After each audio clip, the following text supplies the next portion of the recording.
He said, I want you in my band. So I said, really? So I said, yeah, I want you in my band. Then he asked me the question. He said to me, he said to me, do you believe in anything? So I said, yeah, I believe in God, you know.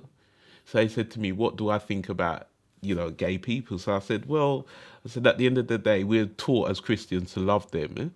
We can't judge them. You know what I mean? The Bible says one thing, but all we've got to do is love them. So he sat there and he said, I like that answer. I really like you. So he said, I want you on my tour.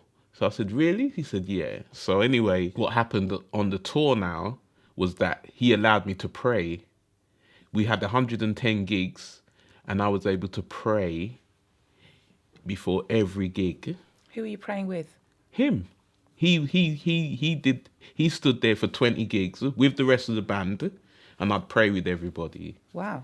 Yeah. So did faith come up in conversations with him on a regular basis? Not really, because they kind of kept us away in terms of the only time I was able to speak with him was when he called for the band. Mm-hmm. But most of the time the management kind of kept us kind of away, and that's normal, you know what I'm saying? Mm. You know, but you know, I got to speak with him and stuff, especially in the studio. We'd have great conversation, you know what I mean? When you reflect back on parts of that story there, where George Michael asks you, do you believe anything? I mean, it sounds like he knew something that's different about you for him to have asked that. And the fact that he wanted you to pray with him and the rest of the band before every gig. When you reflect back on that, what do you think God was doing there?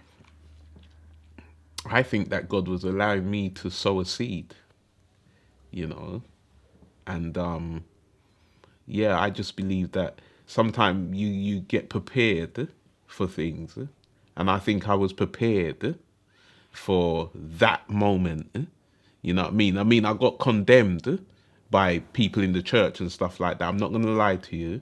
Some people condemn me because of the type of person he was. But God doesn't care about the type of person he was. If he wants to save somebody or sow a seed, he really don't care what that person's doing. But he needs somebody to go out there and be the person that can sow that seed.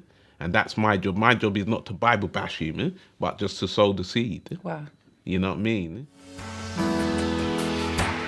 Tune in to The Profile Interview in association with Christianity Magazine every Saturday at 4 p.m.